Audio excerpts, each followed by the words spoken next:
Right, and we're officially live.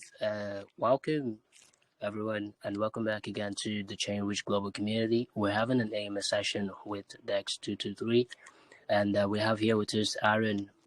He's the CEO of DEX223, and it's going to be a great session. So, Dex, could you tell us about yourself, a brief introduction about yourself and your project, and what you guys are aiming to solve in the crypto industry? Yeah, basically I am CTO of DEX223 and the co-founder of this project. This is the first decentralized exchange that supports ERC223 token standard alongside ERC20. And the most frequently asked question is why would anyone even want to use ERC223? So I would like to address this before we will dive deeper in the details of our project. ERC223 is an alternative token standard that I proposed in 2017. I have quite a long history of engagement in Ethereum community and Ethereum development. ERC223 standard eliminates a number of problems that ERC20 has. The most important one is security. The ERC20 is a standard that was proposed during the early stage of Ethereum, and many problems of the early stages of Ethereum virtual machine impacted the design decisions of ERC20 standard.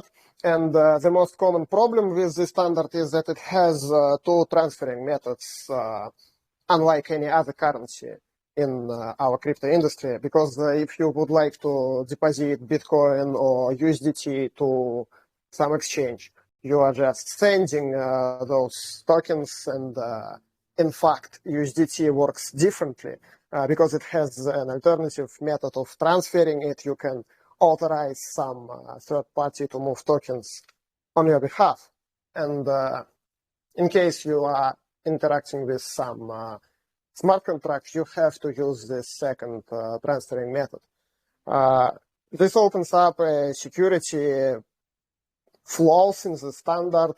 For example, there is no error handling, and if you would send USDT with an improper sending method to the address of the USDT smart contract itself, you can just lose your tokens. And basically, any mistake that involves sending tokens to smart contracts that could be prevented if it would be designed in a different way.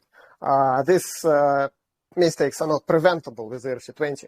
And as a result, more than $100 million were lost because of user mistakes. And the ERC223 is designed in such a way that we can prevent these user mistakes. And also ERC223 standard eliminates the need for this second authorization pattern of transferring tokens. This is just unnecessary with the ERC223 tokens. You can just send them directly, and the contract handles the transferring operations automatically without prompting a user to make any security decisions. And this also eliminates this need for approvals.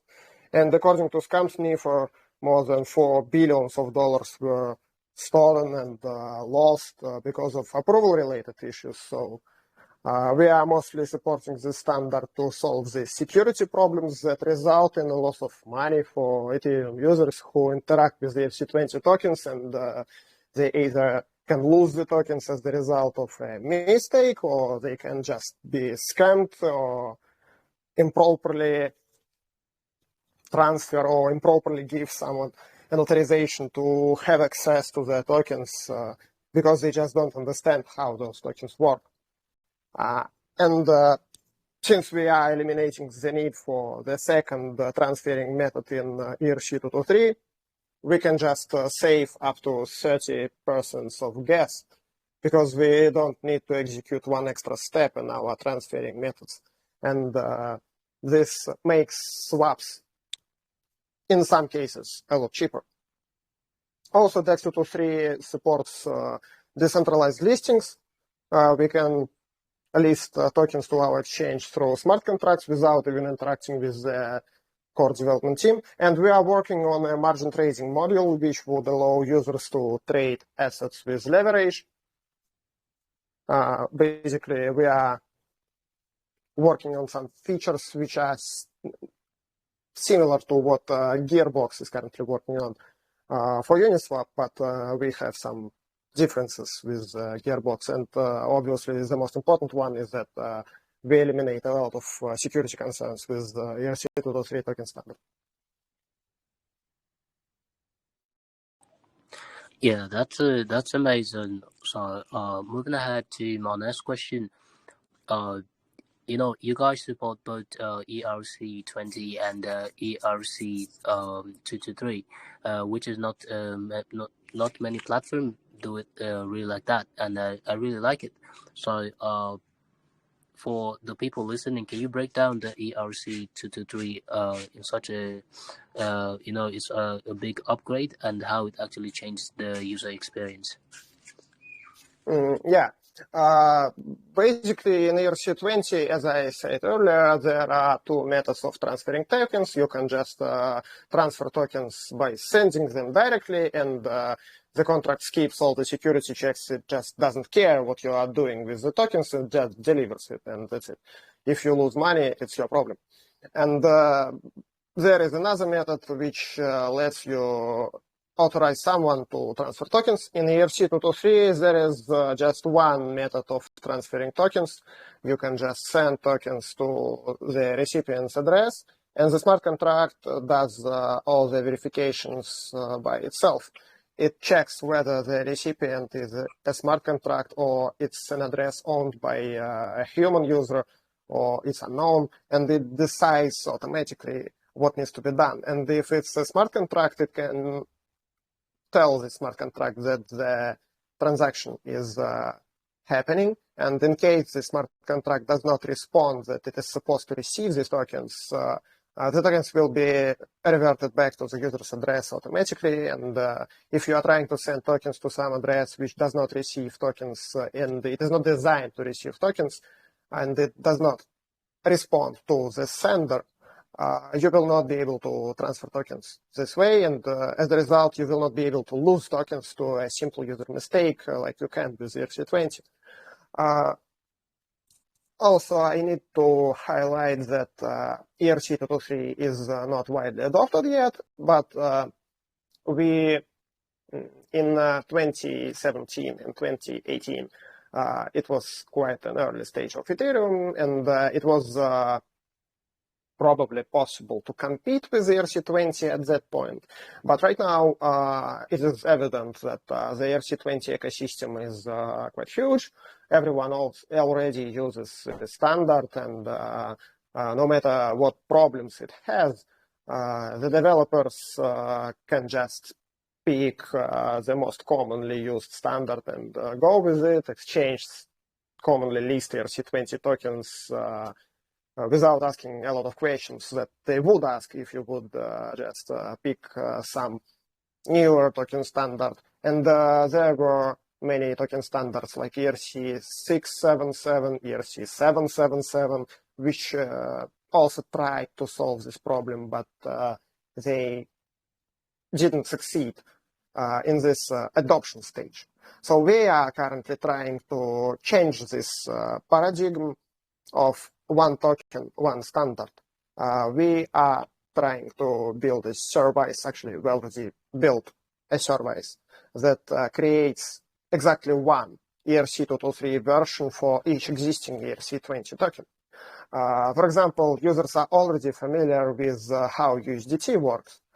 If you are trying to withdraw USDT from Bybit or from Binance, it would suggest you some options. You can pick ERC20 USDT on Ethereum chain, you can pick ERC20 USDT on Optimism chain or some other EVM compatible chain. You can pick TRC20 or TRC10, probably the older version, on Tron chain. You can also withdraw USDT on Binance chain. So users are already familiar with this concept that one token can be available on in multiple versions. And we are actually doing the same for ERC-223 tokens. Our final goal here is to make it so that for a user, it would look like there are two versions of USDT on Ethereum chain, the ERC20 USDT and the ERC-223 USDT, and they would be able to switch from one another And on our DEX, like on Bybit or Binance, you can just pick a standard that you want to receive. You can just move the slider, and it would determine which standard you are going to receive. And already there is an ERC223 version of USDT on Ethereum mainnet right now. It is already here. And this method of creating an ERC223 wrapper for each existing ERC20 token, it is described in ERC7417. It's a token converter, and it's already live on Ethereum mainnet. So we are not trying to convince the developers to switch to a newer standard. Instead, we offer this opportunity for users. They can just start using ERC223 without the consent of the token developers and without any actions required from the token developers side, because at the end of the day, it's the end users who are getting benefits from ERC223.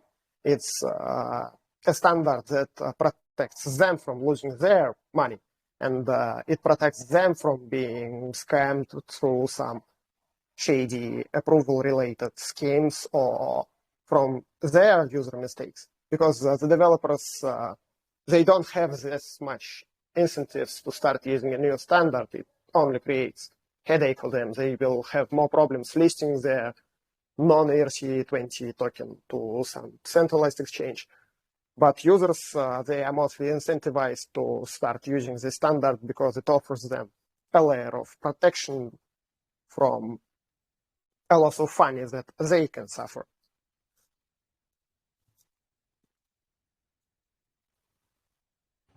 That's totally understandable, given the fact that you have been honest about your project and how you guys run your things. It's really standing out, and it's really amazing. So moving ahead to the next question, I'm going to be asking a few more questions, and then we'll open the floor for the community.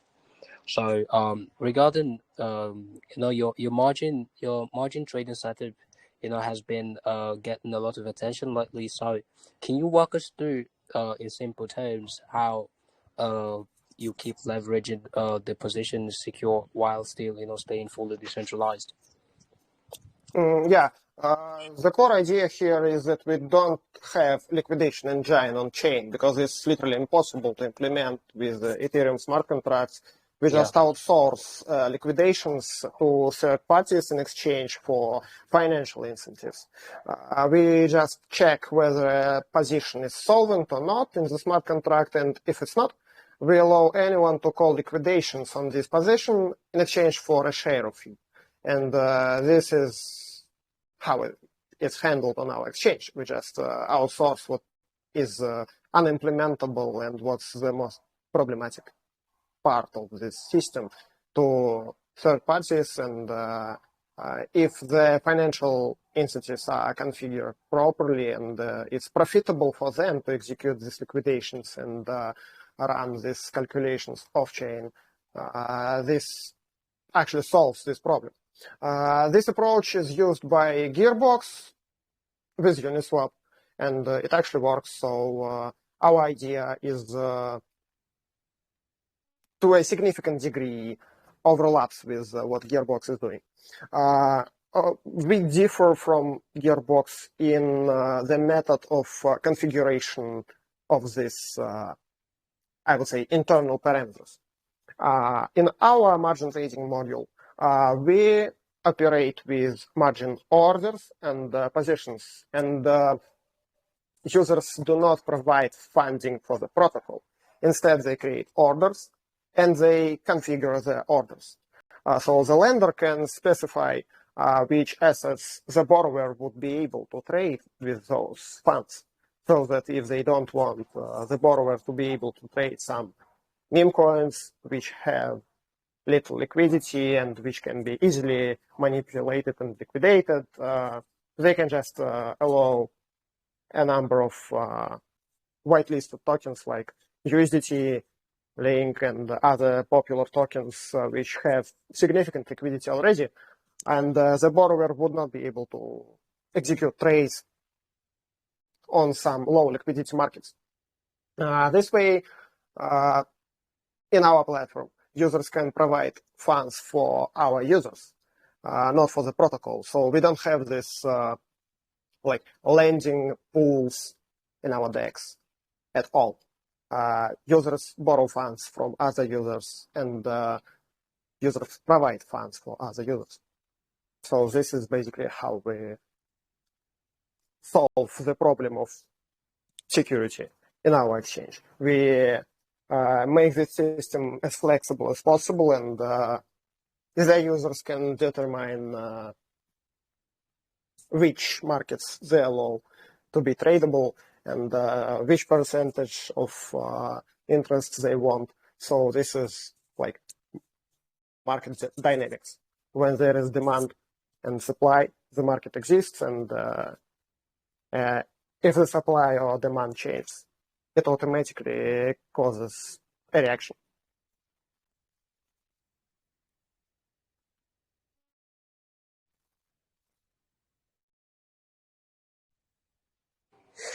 Yeah, that's amazing. That's amazing. So, how you guys like making sure the ERC223 tokens, especially the small ones, they have like smooth liquidity on the DEX223? We do not we don't take responsibility for making sure that tokens have liquidity on our exchange. Like Uniswap doesn't care what tokens actually have liquidity on their own. I can say that ERC20 and ERC223 tokens will have merged liquidity. Our DEX understands that there is a converter, and two tokens with different addresses, they have actually the same source of liquidity, and we combine ERC223 tokens and ERC220 versions of those exact tokens in one pool, so that the liquidity is not getting split between different pools if it's actually the same token. It's like if it would be a cross-chain liquidity for USDT, if we could just combine all USDT versions from all chains in one liquidity pool, and when someone demands TRC USDT on Tron chain, but there is not enough liquidity on Tron chain, this USDT can be actually taken from any other chain and transferred to Tron chain, and the tokens can be delivered to the user because it's actually the same exact token.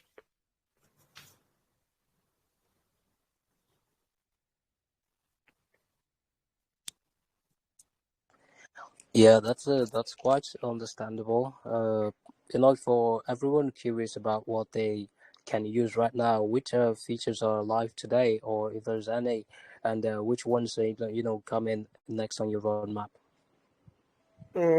Our DEX is in beta on Ethereum chain. It's already deployed and it's already functional, but we haven't yet made an official announcement that the platform is ready to be used.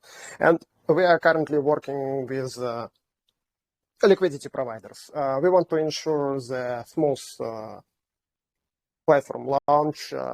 So right now, you would have to wait for the final announcement to be made. If you don't want to take the risks of early adopters and provide the liquidity when there are possibly no trades, and if you don't want to end up in a situation where there will be some sort of modification to the interface that would change something that you already use. So if you understand how the smart contracts work, you can start using all the core features right now. You can make trades, you can convert tokens from ERC20 to ERC223 and back to ERC20. You can always convert the ERC223 version to ERC20. You can provide liquidity. And if you are just a user who wants to exchange tokens or update the standard of your token, you will have to wait until the final announcement. I think that we will release the revenue contracts next. Those contracts, they allow users to claim fees. We have an exchange token, and it allows users to claim a share of fee that our exchange would generate once it's launched. It's already implemented, but it's not yet live on Ethereum mainnet. It's only on testnet right now, because there is no point in deploying it before we actually announce the start of the trades and some fees would be actually generated. And the next step would be to deploy the margin module. It is still in testing stage, I would say. It passed most of the tests, but it is pending a security audit, and we are working on a large-scale stress test, because the most crucial part in any margin trading is cascading liquidations. Like there were a lot of problems with cascading liquidations on BitMEX exchange. This is a centralized exchange, and they do have central liquidation engine implemented, but still this was a huge problem for them, and it caused some liquidations where on a normal market it wouldn't result in these operations being executed this way that happened on BitMEX. So we need to make sure that on our DEX this works smoothly. So until we will complete this stress tests for margin module, it's not going to be released, but I think that in like 1 or 2 months, it will be here.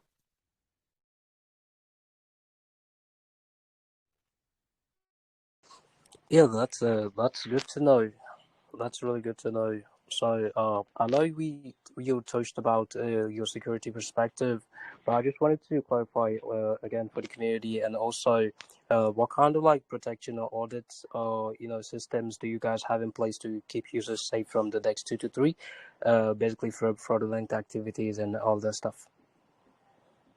Could you repeat the question, please? Like, what kind of protection or audits do you guys have in place to keep users safe for on the DEX223 from fraudulent activities, from frauds? Yeah. We actually passed the security audit. The smart contracts are fully audited, and the system is quite well tested at this point, I would say. So it should be safe to use. You can also try it out on Sepolia testnet. It's already deployed there.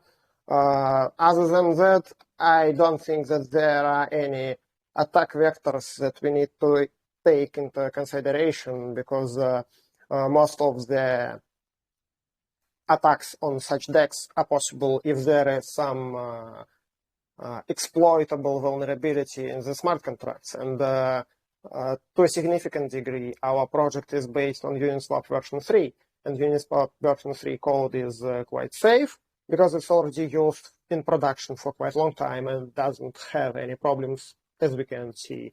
And our updates were audited and tested, so you can just verify the code if you are a smart contract developer yourself, and you can try the system on testnet at any point of time. Also, I would say that a significant part of security-related problems is tied to approvals. As I have highlighted at the beginning, in ERC20, you have to give this authorization to some smart contract, and this smart contract will have the ability to move funds on your behalf. So if the smart contract gets hacked 10 years later, it will be able to drain your wallet. In most exchanges like Uniswap, the developers are tempted to prompt the user to issue this one-time approval once and forever, so that they can just skip this step the next time this user would interact with the smart contracts. It's quite important to track all these approvals. And in Uniswap, they did absolutely nothing to help the user to track which contracts have this permission to move funds on your behalf. On our DEX, we are completely transparent about this, and if you are issuing any authorizations if you are using ERC20 tokens with our DEX, you will have this portfolio page that displays which contracts have authorization to move the funds from your wallet, and you can revoke these approvals at any point of time. So we just provide the user with sufficient information to make some actions, to revoke these permissions if they don't need them anymore, or to track these permissions and make decisions while having all of this information available.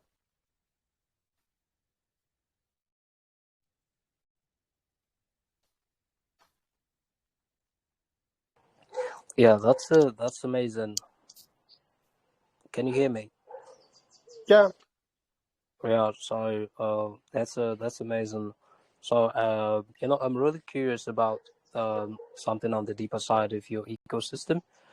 Since the DEX223 support both ERC223 and the ERC20, how do you guys actually handle the liquidity routing behind the scenes? Like, is it one unified pool, or do you guys run like a different structure for each standard and just bridge them at execution time? How does that setup help make things a little bit smoother for smoother trade, lower slippage, or a better gas fee when interacting with the broader Ethereum ecosystem? Yeah, that's actually a good question. In our pools, we actually store 4 tokens of each standard. So in Uniswap, if you have a Link and USDT token pool, it would have Link ERC20 tokens and USDT ERC20 tokens. In our pool, there would be 4 tokens stored in this pool: Link ERC20, Link ERC223, USDT ERC20, and ERC223 version of USDT. So our pool can accept 4 different tokens, 2 versions of each one. And since our pool knows how the token converter works, if the user asks to receive a token which is not provided as a liquidity, the pool will transform the existing liquidity to the requested standard. So if you are requesting to receive ERC223 USDT as a result of a swap operation, and you are sending some token, and there is only ERC20 liquidity provided in this pool, then the pool, it will take this ERC20 tokens, and it will determine how much tokens needs to be sent back to the user. And before the execution of this swap, it will convert the required amount of tokens to ERC223 standard through the converter. And it can do this at any point of time at 1-to-1 ratio. And it will receive the ERC223 USDT and send them to the user as a result of a swap operation. So this way, we are just combining all the liquidity sources in one pool. And each pool can store ERC20 and ERC223 versions of one token, while understanding that this is one source of liquidity for one token.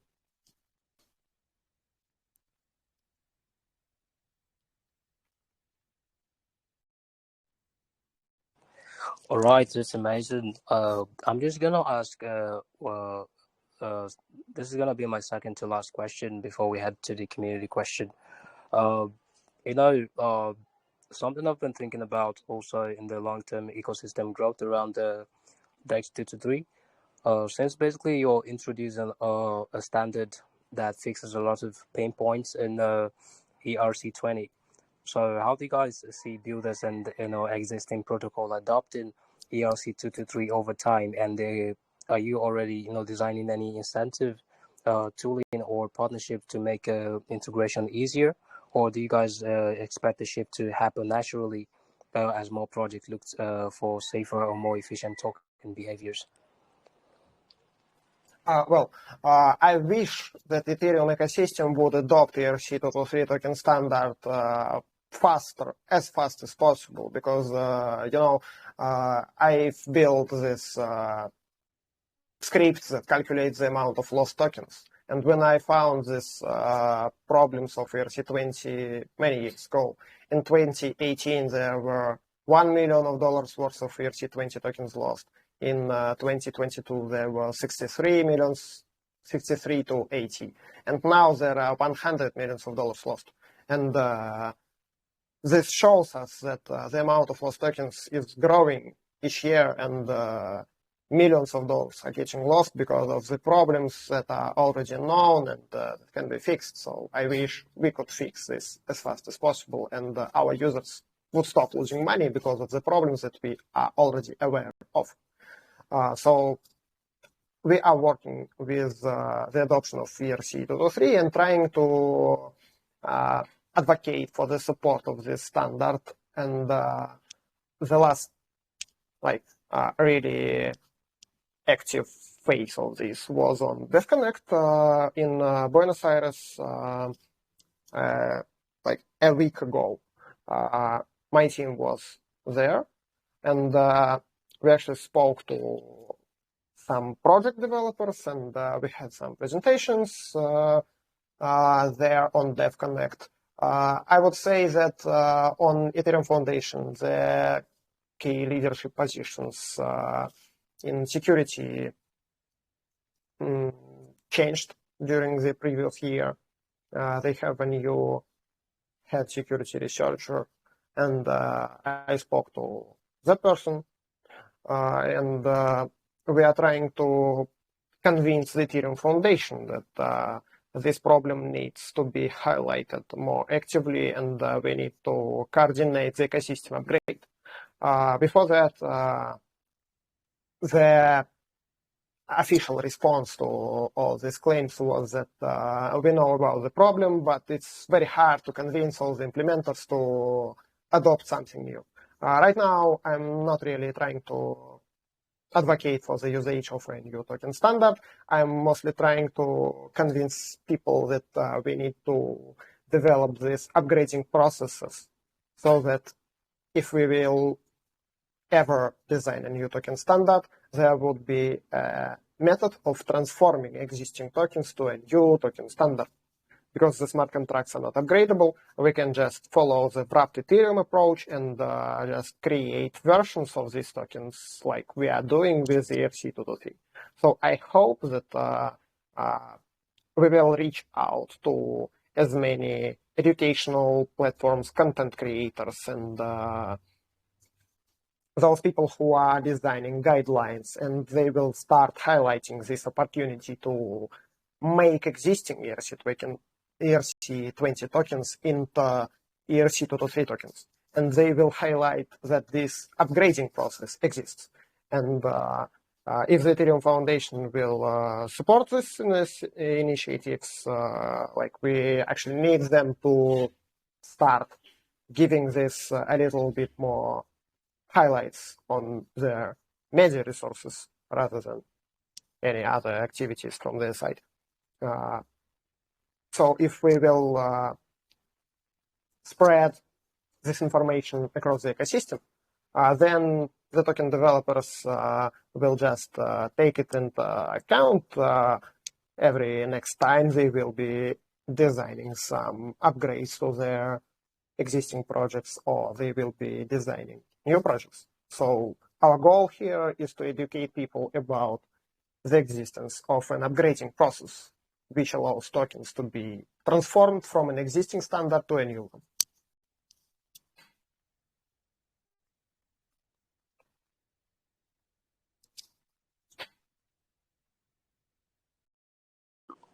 I think my Telegram is glitching. Can you hear me?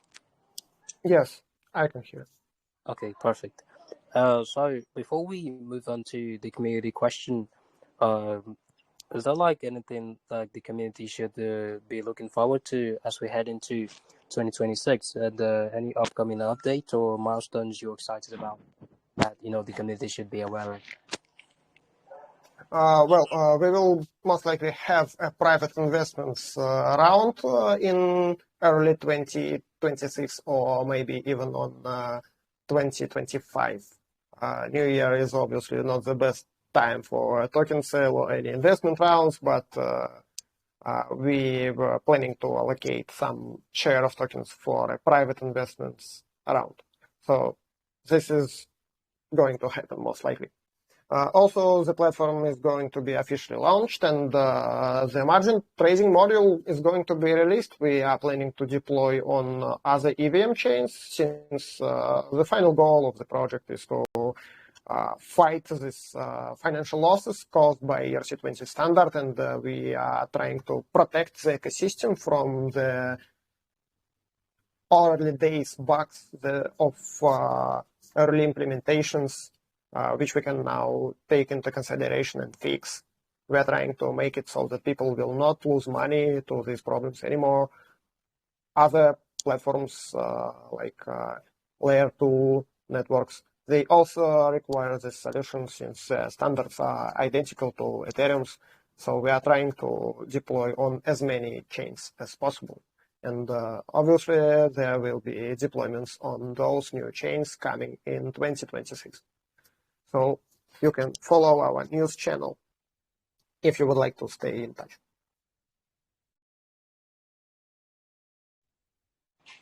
Yeah, that's great. That's really amazing. Like the fact that you guys already have everything planned out already, and there are no serious problems ahead. So before I unmute stuff here, I just wanted to clarify. Have you guys like thought about doing probably a merchandise for your project?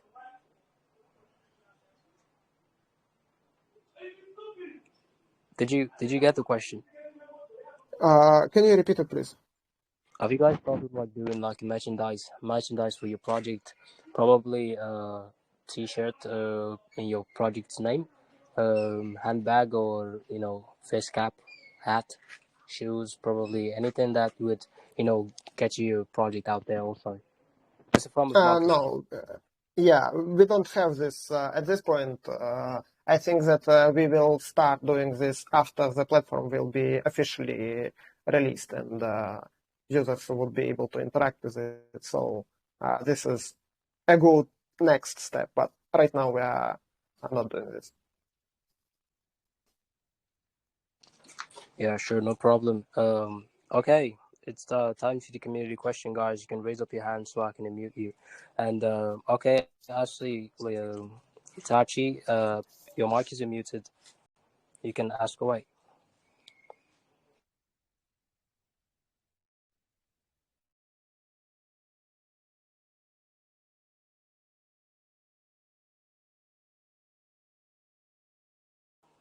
Are you there, Leon? Hello guys, how are you doing? Yeah, we're good. I have a question. My question is, what makes your project different and similar than other projects in this space? Yeah, I got this. I think that our biggest difference is that we support this double standard tokens. We support ERC223, and we support it in such a way that liquidity is not getting split between ERC20 and ERC223 tokens as if those are different tokens. Because our DEX understands that one token can be available in two versions, and it can automatically convert from one version to another without the need to split liquidity and without the need to create different liquidity pools for each ERC223 version of an earlier available existing ERC20 token. Also, our main difference from Gearbox, I would say that one of the most important features of the DEX is margin trading, but Gearbox is also working on this for Uniswap, and our difference from them is that we allow this system to be as flexible as possible, while they are trying to follow the approach of like centralized exchanges, where they have a degree of manual control. In our system, we just let the market decide what can happen and what cannot happen. We place this configuration options for funds providers, for lenders, and they can make tokens available for trading or not available for trading, so that the system can balance itself.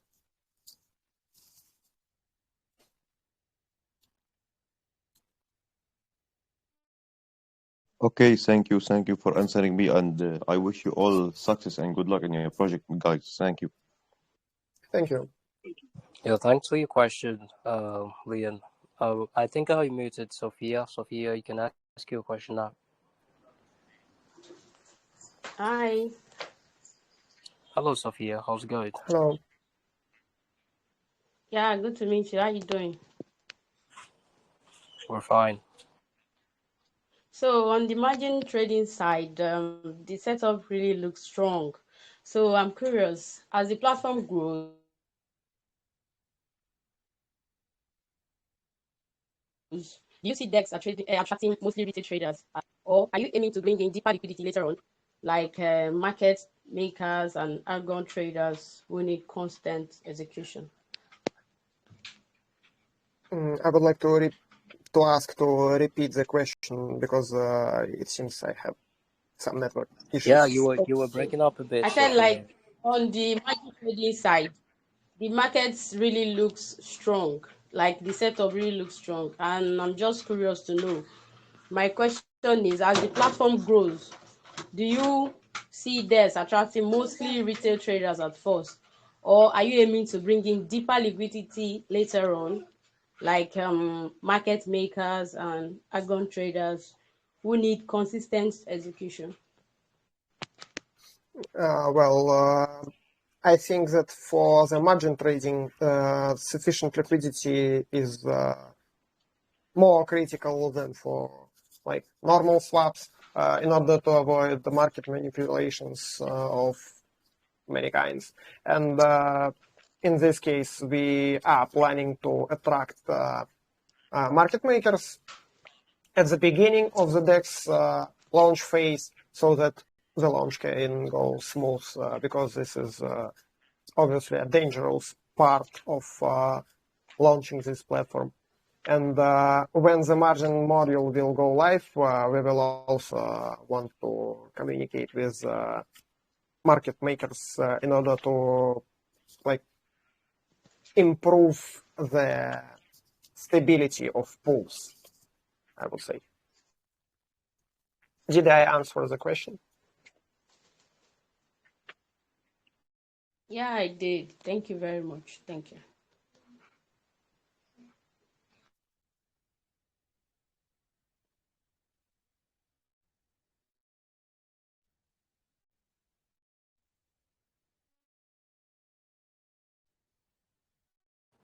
Thank you, Sophia, for your thoughtful question.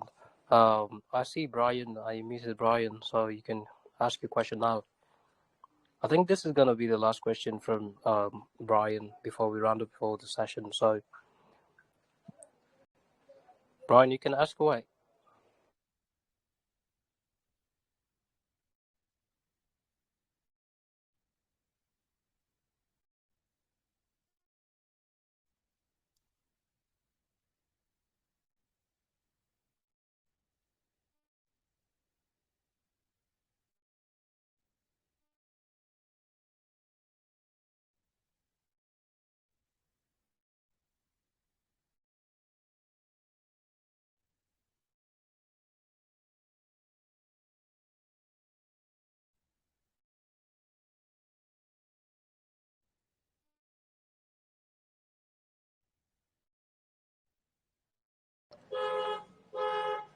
I think maybe we can go with Joe's G.